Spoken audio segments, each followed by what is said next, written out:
세례 받는 권위의 가정 두 번째.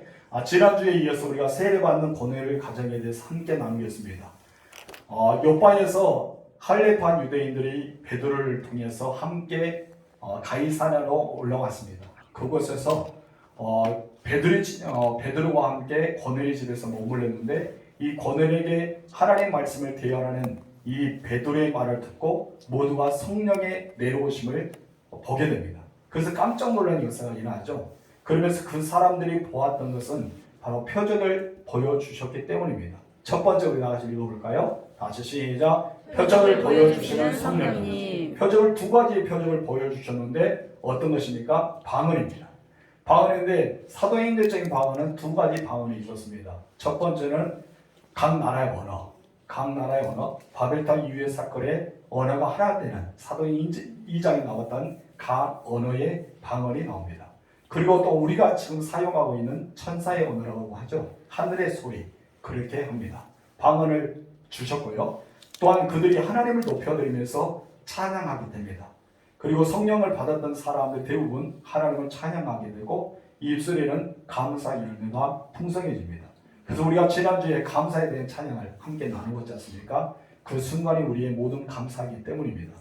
여러분도 주의 성령이 임하심으로써 방언이 역사일하고 또한 하나님을 높이는 이고 감사의 일이 많이 일어나길 주님으로 축원합니다. 네. 우리가 지난주 여기까지 배웠고요. 오늘은 두 번째로 다 같이 읽읍시다. 시작. 성령 세례, 능력 받는 세례. 아멘. 앞으로 이런 성령 역사에 대해서 베드로의 반응을 우리는 살펴볼 수 있는데 47절과 48절 말씀입니다.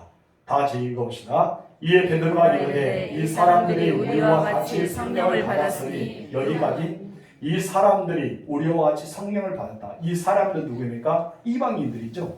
그것도 고넬료와 그의 친구와 가족과 그의 종들, 그것을 고넬 집안에 모였던 모든 사람들이 우리가 받았던 성령, 이들도 받았다라고 확신을 여겼습니다.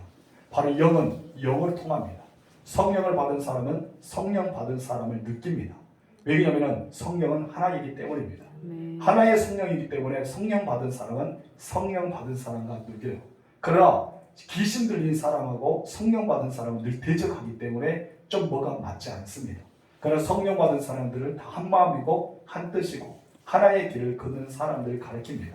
그럴 때는 베드로가 다 성령을 임하는 것을 보았던 것이죠. 그리고 받았다고 인정합니다. 그러면서 말씀합니다. 누가 능히 물로 세례 베품을 금하리라 하고 명하여 예수 그리스도의 이름으로 세례를 베풀라 하니라. 그들이 베드로에게 며칠 더 머무기를 청하니라. 오늘은 47절, 48절을 통해서 우리가 함께 나눌 텐데, 베드로는 이 사람들이 성령을 받았다고 확신을 가졌습니다.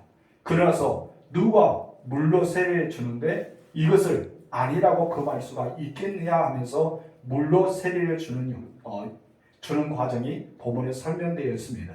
우리는 여기서 두 가지를 보게 됩니다. 물세례와 성령세례라는 것이죠.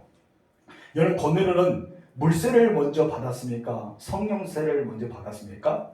여러분, 뭐를 성령세례를 받았을까요? 물세례를 먼저 받았을까요? 그래요. 성령세례를 먼저 받았습니다. 우리가 조금 전에 읽었잖아요. 베드로가 보니까 성령이 임하는 장면, 성령세례의 역사가 일어난 것을 보았습니다. 그러나서 이제 물세례를 우리가 주는데 누가 금할 수 있겠느냐라고 말합니다. 여러분, 성령세례를 먼저 받았어요. 성령이 임했습니다. 그 다음에 물세례를 그들에게 주었던 사실을 본문에서 이야기합니다. 여러분, 물세례는 무엇을 말합니까? 어떤 것이고 물로 세례를 받았다고 이야기할까요? 여러분께서 이제 우리가 세례를 여러 번은 저도 그렇지만은 학습이 있고 세례를 받았을까요?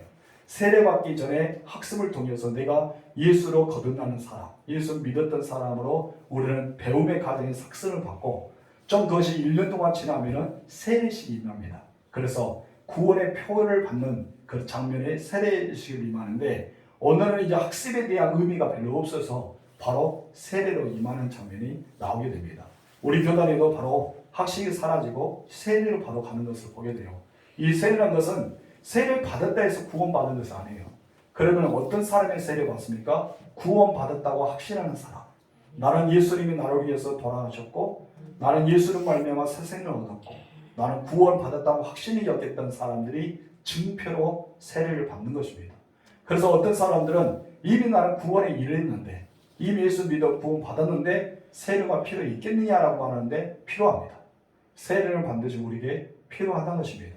세례를 받는 것이 바로 인침을 받았다라고 이야기하죠.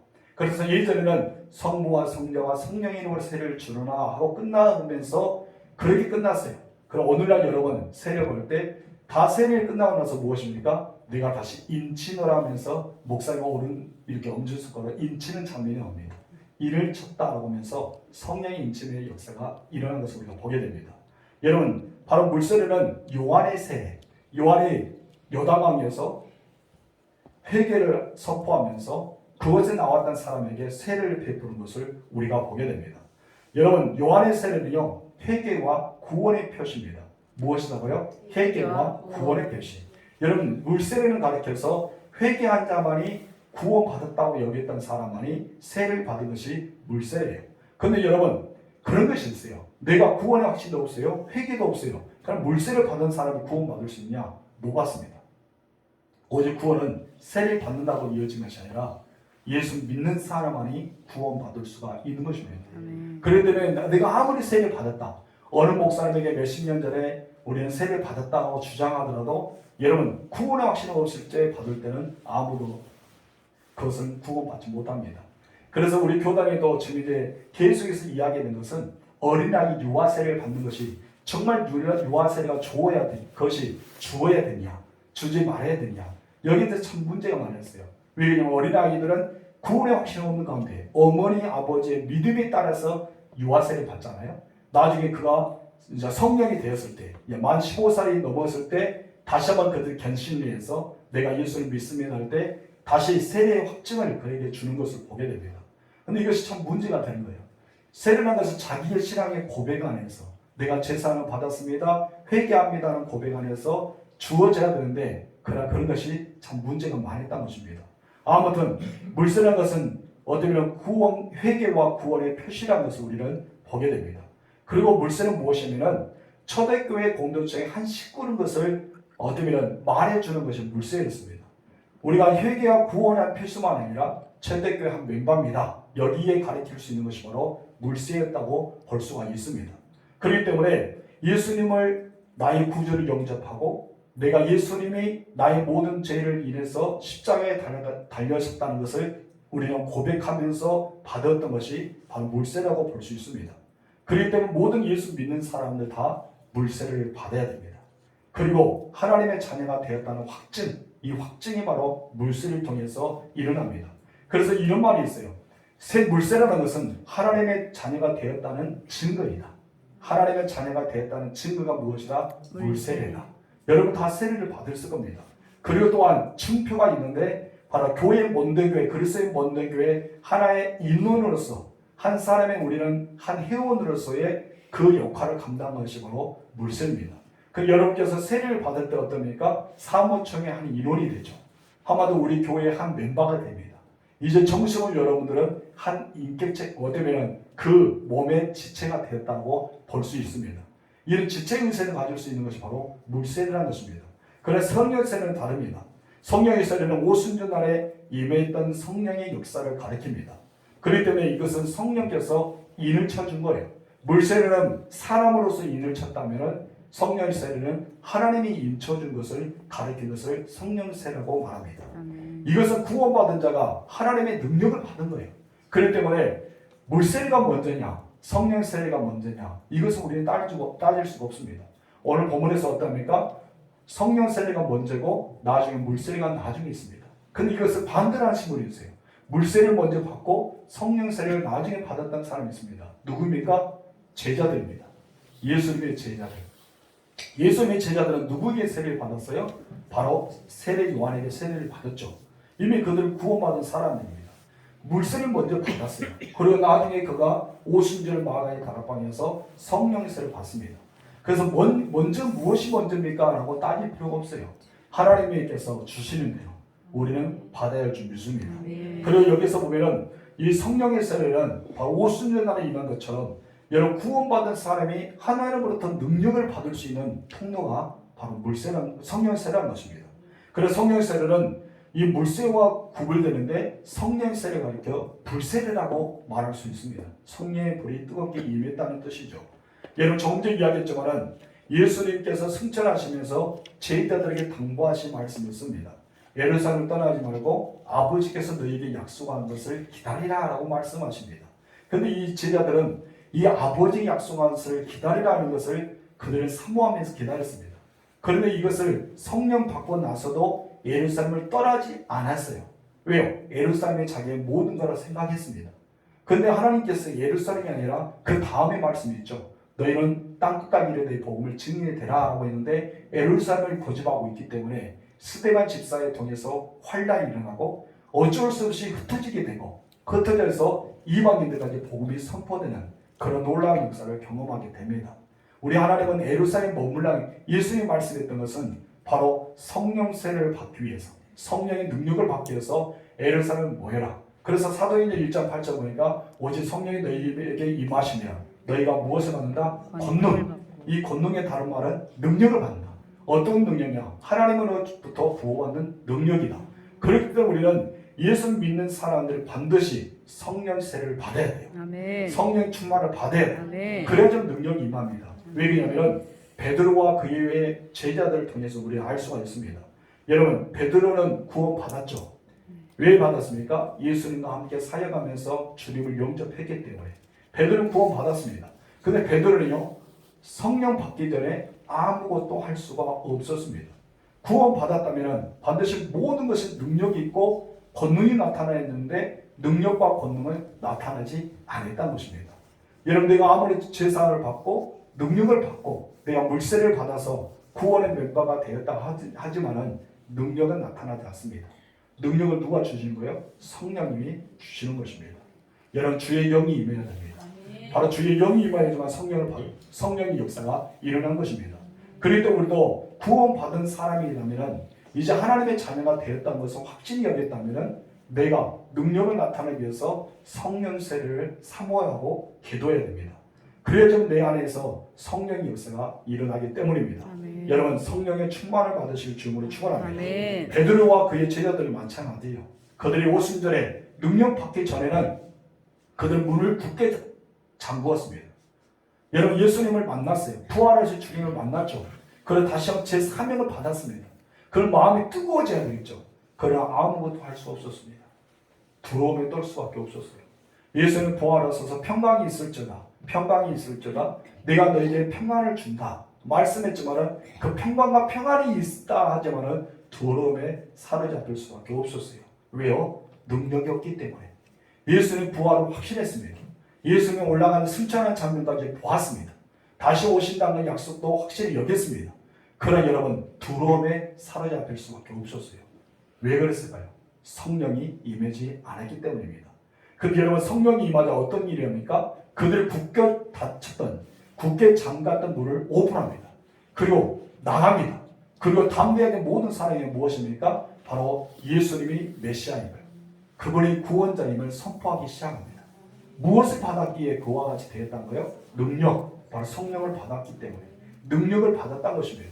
여러분 구원받았다면요 구원받은 대로 만족하지 마세요. 능력을 받으실 줄로 축원합니다. 그래서 세례 받기 전에는 예수님의 제자들은 구원받았지만은 아무것도 할 수 없었어요. 설교도 할 수 없었죠. 전도도 할 수 없었어요. 단지 그들이 할 수 있었던 건 다 하나, 들어와서 모여서 함께 있었을 뿐. 그냥 모이는 공동체구나 끝나고 말았다는 것입니다. 여러분 성령 받은 뒤에 그들 놀라운 변화가 일어났습니다. 예수 믿는 사람들이요 성령 받아야지만 놀라운 역사가 일어나게 됩니다. 아멘. 이것이 바로 물세례와 성령세례의 차이점이라고 볼 수 있습니다. 물세례는 다시 한번 설명한다면 구원받은 자의 인치는 표라고 볼 수 있고 또한 우리가 서로가 하나 모여서 우리 교회 몸된 교회 인원이라는 것을 확실히 선포해 주시는 것이 물세례다. 성령세례는 무엇이냐면 나의 의지가 아니라 성령의 능력이 나타난다. 그래서 사랑할 수 없는 사람에게 사랑하게 되고 용서할 수 없는 사람에게 용서하게 되고 전도한 마음이 갑자기 생겨서 전도하게 되고 나도 모르게 능력이 나타나서 누군가 모르게 나는 전혀 그런 능력이 나타나지 않는데 갑자기 마음에 기도하고 싶은 마음이 생기잖아요. 어떤 환자가 와서 누구에게 기도하고 싶어요. 그래서 막 기도해 줬어요. 그런데 그 사람들이 병이 치유됩니다. 기적의 역사가 일어납니다. 되지 않았던 일이 되어집니다. 이 모든 것은 내가 하는 거예요? 우리가 하는 것이 아니라 우리는 통로의 역할. 누구의 통로의 역할? 성령의 능력이 나타나는 통로의 역할을 하는 것입니다. 그래서 하나님은 사람을 통해 일하십니다. 하나님 오늘 여러분을 통해 일하시길 바랍니다. 그렇다면 여러분을 통해 일해야 되는데 여러분들이 해야 될 일이 있잖아요. 통로가 돼야 돼요. 그렇죠? 구원을 받았습니다. 하나님의 자녀가 되었습니다. 나는 이제 죽어도 천국 갑니다. 그러나 아무 능력이 없다면 성령이 여러분을 통해 역사하지 않습니다. 여러분을 통해서 일해야 됩니다. 구약 성경에 보니까 하나님의 영이 임하는 사람이 있잖아요. 하나님의 영이 임할 때는 하나님께서 그를 통해서 사역하셨어요. 그런데 하나님의 영이 떠나버립니다. 떠나버린다면 하나님이 그를 사용하셨어요? 사용하지 않았습니다. 구약에서는 임하고 떠나시는 성령이 있습니다. 신약에서는요, 내주하시고 우리 안에 계시는 내가 죽을 때까지 나와 함께 하시는 성령입니다. 그래도 우리는 성령을 받아야 돼요. 여러분 성령을 받아야지만 놀라운 역사가 일어납니다. 베드로를 가리켜 무식한 사람이라 했습니다. 그래 여러분 베드로가 담대 공회 70명이 모였던 바리새인과 대제사장들, 장로들, 유대교인들이 모였던 그곳에서 담대하게 복음을 증거하기 시작합니다. 그때 그 옆에 주변의 사람들이 깜짝 놀랍니다. 저 사람은 갈릴리 사람, 한마디로 무식한 사람인데 어떻게 저렇게 언변이 잘하는지, 어떻게 구약에서부터 지금까지 그 설교를 잘하는지 깜짝 놀랍니다. 베드로가 했다고 생각하십니까? 아닙니다. 그 안에 계신 성령께서 깨닫게 하신 것입니다. 그래서 성령은 우리에게 깨닫는 영, 가르치는 영, 설명하는 영, 선포하는 영이라고 할 수가 있는 것입니다. 그래서 여러분 성령 세례를 받아야지만 내가 사랑할 수 없는 사람을 사랑하게 되고 용서할 수 없는 사람을 용서하게 되고 전도할 수 없는 마음에서 전도하고 싶은 마음이 생기고 능력도 없는데 갑자기 능력이 나타나는 것입니다. 이것이 무엇이다? 성령 세례입니다. 대부분 한국 교회는 물세례를 받았어요. 물세례를 많이 받았는데 그런데 여러분 어느 날 갈수록 성령 세례가 고갈되고 있습니다. 다 구원을 받은 것 같은데 능력을 행하기 싫어해요. 왜 그런지 아십니까? 개인주의가 강하기 때문입니다. 나누어 주고 싶지 않은 거예요. 내 몸을 희생해서 헌신하고 싶지 않은 거예요. 내가 봉사하고 싶지 않은 거예요. 그냥 편안하게 신앙생활하고 싶어요. 왜 그렇게 될까요? 바로 성령을 받지 못했기 때문입니다. 성령 받은 사람은요, 그렇게 가만히 있을 수 없어요. 몸이 막 그렇게 있을 수 없습니다. 사도 바울 보세요. 여러분, 복음을 증거하다 돌이 맞아 죽을 뻔했잖아요. 아예 그는 그리고 나서 이틀이 지나고 바로 떠나서 복음을 증거하잖아요. 여름 같은 거 어떨까요? 돌에 맞아 죽을 정도로 막 맞았어요. 그때 사도 바울은 죽었다라고 자기를 표현합니다. 성경에서 말합니다. 그 사람 내가 아노니, 자기로 말하지 않고 나는 그 사람이 누군지 아노니, 그 사람은 죽었다. 그래서 하나님 나라에 가서 셋째 아들까지 보고 내려온 사람 내가 아노니 하면서 자기를 가리켜서 말하지 않습니다. 그러면서 내가 안다 하면서 본인을 설명하는데 자기 바울이라 말하지 않고 다른 사람, 꼭 옆에 있는 아는 사람처럼 말하고 있습니다. 그 마음하고 겸손하게 되었던 것을 우리가 보게 되죠. 여러분 성령 받아야지만 우리는 은혜를 경험할 수가 있는 것입니다. 바울이 그렇게 맞았어요. 상처투성입니다. 온몸이 상한 데가 없습니다. 우리 같으면 며칠 알아야 돼요.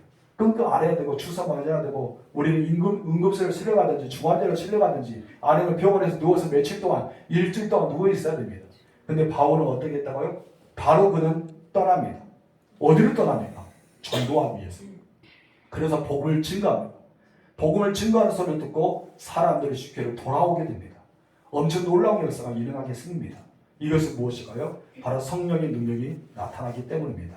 성도 여러분, 물세례만 여러분 받았다고 사모하지 마시고 여러분 성령세를 사모하실 주님으로 축복합니다. 여러분 주변에도 예수 믿는 사람 중에 물세례를 아직 받지 않은 사람이 있어요. 예수 조금 전에 이야기했던 것처럼 예수 믿으면 됐지 꼭 세례를 받아야 되냐 그렇게 부담스럽게 생각하거든 아니 거부감을 느끼는 사람이 있습니다. 그래 여러분 세례는 받아야 됩니다. 우리 주님이 세례를 받으셨잖아요.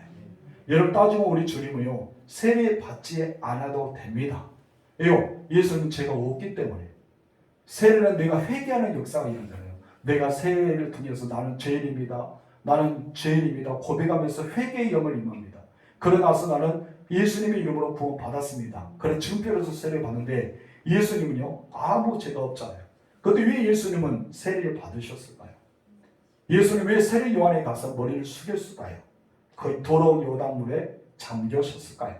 바로 우리의 모든 죄를 위해서 십자가에 달려 돌아가셔야 되기 때문에, 우리 모든 죄를 위해서 이 땅에 오셨기 때문에 예수님은 우리를 대표해서 세례를 받으신 거예요. 우리들은 예수님의 뒤를 따라가는 주님의 제자들입니다. 그러다 우리들도 주님이 하신 대로 우리도 세례를 받아야 되겠죠. 그리고 또 우리 주변에 예수 믿고 있지만은 세례 받지 않은 사람이 있으면 세례 받으라고 고면해야 됩니다. 그리고 그들에게 한 가지 더 당부할 것은 물세례만 사모하지 말고 성령 세례를 반드시 받아야 돼요. 아멘. 받은 성령의 능사를 체험해야 된다. 아멘. 이것까지 우리는 고민할 줄 믿습니다. 여러분 중에 정말 부끄럽게 생각하지 마시고, 여러분 중에 성령 세례를 받지 못했다, 우리 가운데 성령의 역사를 체험하지 못했다, 그런 분이 있다면요, 여러분 사모하세요. 하나님은 사모한 자에게 주신다 했습니다. 이것은 창피한 것이 아니에요. 반드시 우리는 받아야 됩니다. 아멘. 내가 받아야지만 하나님께 멋지게 쓰임받는 우리가 되는 것입니다. 아멘. 성령의 세례는 몇 번일까요? 성령의 세례는 몇 번 받을 수 있을까요? 여러분, 1번, 한 번, 두 번째, 세 번, 세 번째, 10번, 네 번째, 날마다. 몇 번일까요? 성령의 세례는? 날마다? 땡. 자, 이제 세 가지 나왔습니다. 한 번, 세 번, 10번, 날마다는 땡. 틀렸어요. 그럼 몇 번?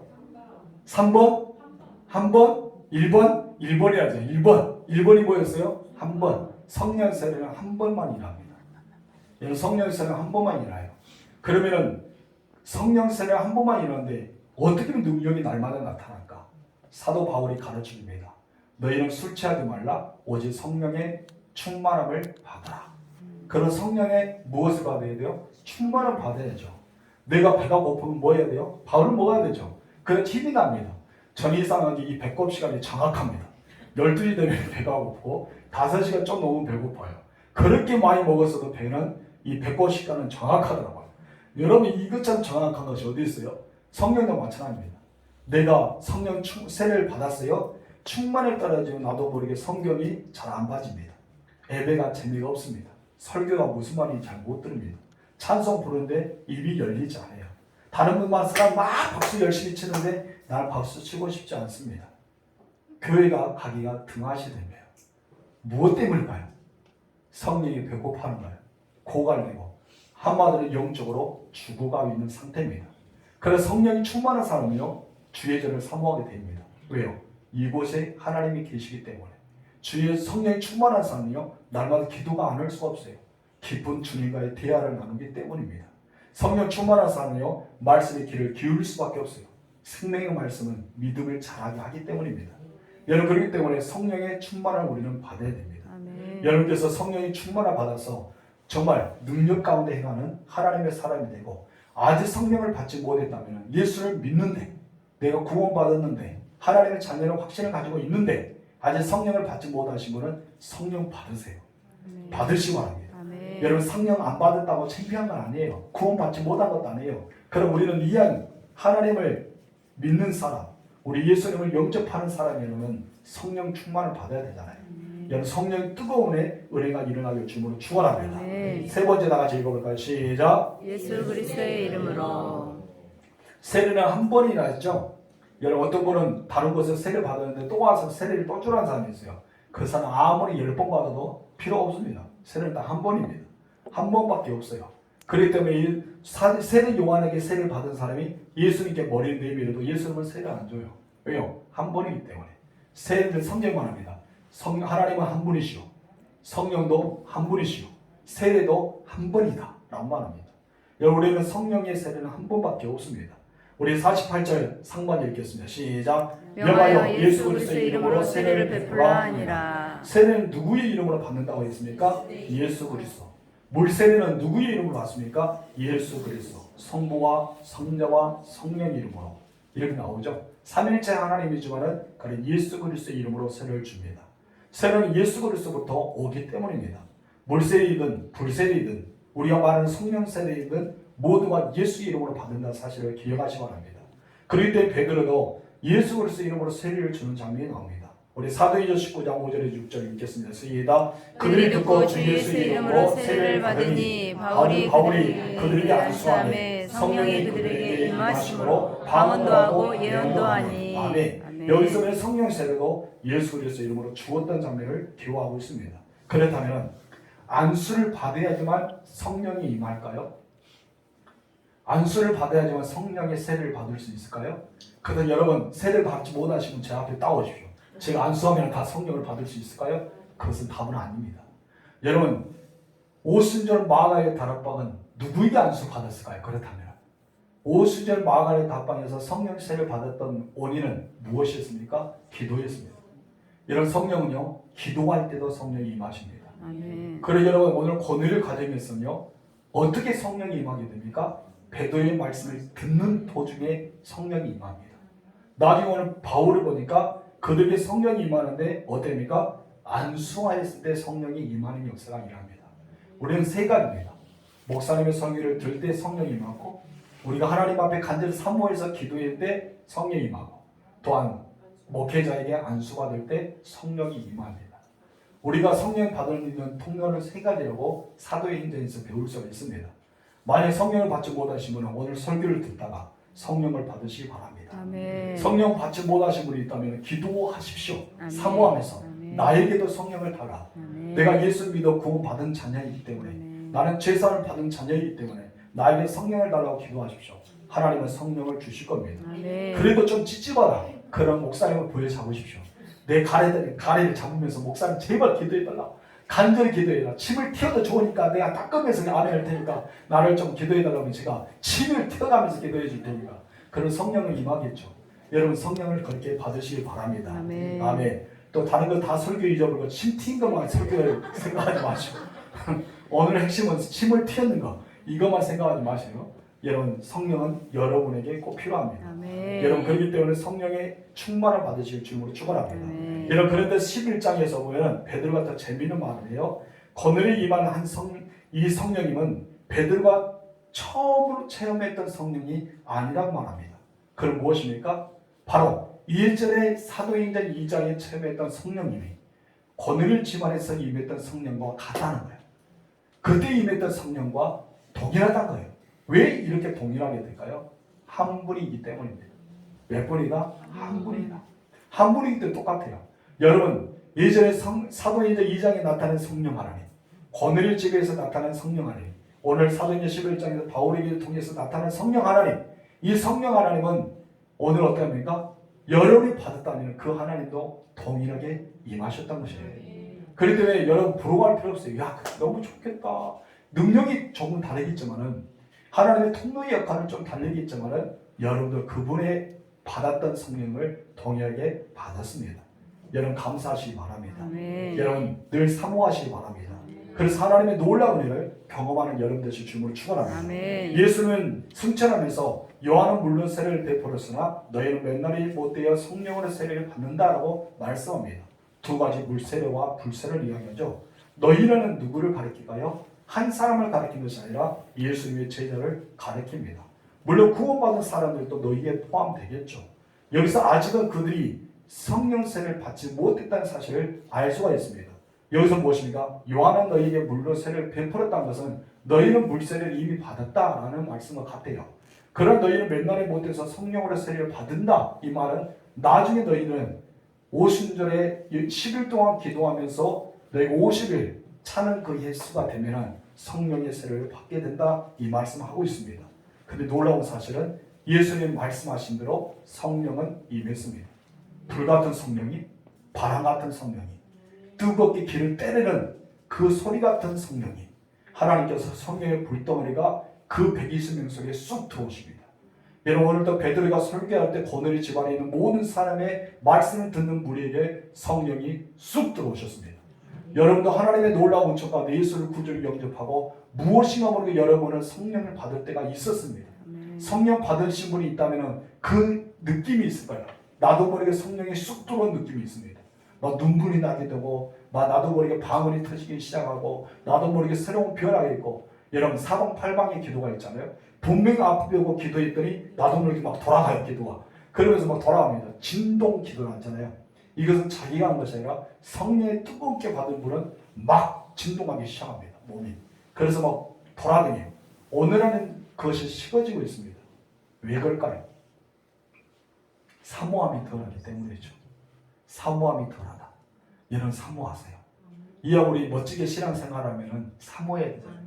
한 곳에만 우리는 사모한 것이 아니라 진동 기도도 하고 방언도 기도도 하고 우리 역사하려 합니다. 그런데 어떤 사람은 방언 받지 못한 사람은 성령 세례를 받지 못했다고 설명하는 사람이 있습니다. 그 말은 맞는 말일까요? 틀린 말일까요? 틀린 말입니다. 여러분 무조건 방언만 터진다 해서 성령 세례를 받았다는 뜻이 아닙니다. 초대교회에서는 그렇게 성령의 역사를 하신 거예요. 그래서 여러분 이 방언에는요 은사입니다. 은사이기 때문에 하나님께서 사모한 자에게 주신다 했어요. 그렇기 때문에 방언을 받으신 분도 있고 방언을 받지 못하신 분이 있어요. 그때 방언을 받지 못하신 분은 방언을 허락해달라고 사모해야 되겠죠. 그리고 하나님의 영에 맡겨서 기도해야 되겠죠. 어떤 사람이 방언을 못 받은 줄 아십니까? 자기 주관이 뚜렷한 사람들이 방언을 받기가 어려워요. 그 사람들은 정확하게 내 소리에 내면서 기도해야지 내가 인지하고 내가 느끼고 내 주장에 맡긴 하나님께 기도해야 되기 때문에 방언의 기도가 어렵습니다. 방언의 기도는 내가 기도한 것이 아니죠. 영의 기도잖아요. 영의 기도. 그렇게 영의 기도이기 때문에 맡겨야 되는 거예요. 내가 하나님을 계속 맡기고 주님의 임재 안에 들어가서 맡길 때 방언의 역사가 일어나게 되는 것입니다. 여러분에게 성령의 세례가 임하고 하나님의 신비한 놀라운 능력이 나타나서 통로의 역할을 감당하십시오. 따라합시다. 성령이 내게 임하시면 성령이 내게 임하시면 그때부터 나는 통로가 된다. 여러분 기대가 되죠? 하나님이 여러분을 통해서 어떤 일을 행하실까요? 여러분을 통해 귀신이 나갈 수 있습니다. 여러분을 통해 병든 자가 치유될 수 있습니다. 여러분을 통해 삶의 의미를 잃어버린 자가 이루받을 수가 있습니다. 여러분을 통해서 희망을 가진 사람이 생기고요. 여러분을 통해서 죽어가는 영혼이 되살아나는 축복이 일어날 것입니다. 여러분들은 여러분의 주제가 아니라 통로입니다. 하나님이 일할 수 있는 통로를 만들어주세요. 구원받았다. 나는 회개 역사에 일어났다. 이것만 갖고는 안 된다는 거예요. 구원받은 것은 천국에 가는 것입니다. 하나님의 자녀가 된 것입니다. 물세례를 받아서 우리는 끝난 것이 아닙니다. 이왕 여러분 멋지게 신앙생활을 하려면 성령의 세례를 받아야 돼요. 그래서 성령의 충만을 받아야 돼요. 우리는 성령 충만을 날마다 구해요. 새벽에서 눈 뜨자마자 성령이 내게 임재하옵소서. 성령이 내게 임하옵소서. 성령이 나에게 기름 부어주옵소서. 우리는 사모해야 돼요. 여러분 사모하지 않으면 하나님이 주지 않아요. 여러분 아침밥 주라고 하지 않으면 아침밥 안 줘야 돼요. 아침밥 달라져 줘야 돼요. 왜요? 사모해야 되잖아요. 우리가 그런데 하루에 3끼씩 꼬불꼬불 나오잖아요. 고마운지도 모르고. 여러분 감사함으로 우리는 밥을 먹잖아요. 그때만 기도한 것이 아니라 아침에 일어나서 성령이 임재하옵소서. 천식 때 될 때도 성령이 내 옆에 계십니까? 내 안에 계십니까? 저녁에 일할 때도 성령이 오늘 고생하셨습니다. 어떤 분은 예전에 이런 방문이 있잖아요. 수박이 열어서 바람이 세게 불면 방문이 쭉 열릴 때가 있어요. 그때 어떤 성도님이 그랬답니다. 성령이 오시옵소서. 성령이 오셨다. 여러분 그럴 때도 있잖아요. 무엇인가 모르게 싹 느낌이 샥 나서 평안함이 임할 때 어떤 느낌입니까? 귀신이 들어왔을까요? 아니죠.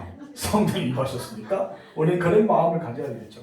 성령이 여러분과 늘 동행하고 싶어합니다. 성령이 여러분에게 충만함을 주고 싶어합니다. 여러분 모시세요 그분을. 아멘. 예수 믿어 구원만 받지 마시고 능력도 받으세요. 방언도 하세요. 병 고치는 사역도 하세요. 전도의 사역도 하세요. 귀신을 쫓아내는 사역도 하세요. 더러운 귀신 나가라면서 명하는 역사가 일어나야 되잖아요. 더러운 질병을 예수를 명하는 치유되었지어다. 우리는 그런 기도도 해야 되잖아요. 하나님께서는 저에게도 많은 은혜를 주신 것 같아요. 기도하면 응답을 잘 주십니다. 얼마나 감사한지 몰라요. 그때마다 저는 그런 생각이에요. 야 성령이 내 안에 계시구나. 기도할 때 역사가 일어나구나. 하나님의 놀라운 역사는요. 여러분을 통해 나타내구나 하십니다. 우리 모두가 성령 받아서 하나님께서 우리 교회를 통해서 여러분을 통해서 생각지도 못한 엄청난 놀라운 역사를 일으켜내는 교회와 여러분들 주고 축원합니다. 기도하겠습니다. 하나님 아버지 감사합니다. 우리 모든 교회 성도들이 성령 세례를 받기를 소망합니다. 성령 세례가 임한 제자들에게 기름 부어 주셔서 충만케 하여 주옵소서. 아멘. 성령 충만한 삶을 살게 하옵소서. 아멘. 예수 믿고 구원 받았지만 아직 성령의 능력을 체험하지 못한 성도들도 있을 겁니다. 지금 이 시간에 성령이 임재하옵소서. 아멘. 저들 머리에 임재하옵소서. 아멘. 저들 가슴에 임재하옵소서. 아멘. 성령 하나님 기름 부으심이 충만하게 하옵시고 아멘. 성령 충만한 삶을 살아갈 수 있도록 역사하옵소서. 아멘. 이제 하나님 성령 받았던 사람들은 나를 내어드리기로 합니다. 주님 마음대로 사용하여 주옵소서. 아멘. 하나님 병든 자리를 기도할 때 치유 역사가 일어나게 하옵시고 아멘. 귀신 들린 자를 만났을 때 예수 이름으로 축제 사역할 때 떠나게 하여 주시고 아멘. 하나님 또한 여러 가지 질고 속에 여러 가지 문제를 가지고 나올 때 함께 기도할 때 위로가 되고 소망이 되고 하나님 되지 않았던 것 되어지는 역전의 하나님을 경험할 수 있는 놀라운 은혜가 일어나게 하옵소서. 아멘. 그 모든 것은 바로 예수 이름으로 가능한 것입니다. 아멘. 성령의 사람들은 예수의 사람들입니다. 성령의 사람들은 예수 이름을 선포합니다. 아멘. 성령의 사람은 주님만 나타냅니다. 우리 모두가 이 사순절 기간 그리고 고난 주간에 이 고난의 하루하루 살아가면서 예수의 삶을 살아가는 작은 예수가 되어서 성령의 능력을 마음껏 증거하며 나아가는 주의 백성들이 되게 하옵소서. 아멘. 이제 우리 성도들 파송합니다. 주님. 하나님 저들의 가족을 파송하고 아버지. 저들의 일터로 파송합니다. 주님. 그들의 입술에 성령의 능력을 채워주시고 아멘. 예수의 이름에 능력이 나타나게 하옵시고 아멘. 하나님의 크신 놀라운 은혜가 저들의 삶 속에 나타나게 하옵소서. 아멘. 그래서 우리가 생각하지 못했던 아름다고 놀라운 일들이 날마다 일어남으로써 정말 하나님 놀랐습니다. 너무나 신비롭습니다. 어떻게 나 같은 사람이 이런 일을 행할 수가 있었습니까? 모든 것이 주님이 하셨습니다 고백하는 우리 모두가 되게 하옵소서. 아멘. 하나님 예수를 깊이 생각할 수 있는 고난 주간을 주셔서 아멘. 너무나 감사드립니다. 아멘. 내가 작은 예수로서의 삶을 살아가는 주의 백성들이여 제자다운 삶을 살아가는 믿음의 성도들이 되게 하옵소서. 아멘. 예수님의 이름으로 기도합니다. 아멘. 아멘.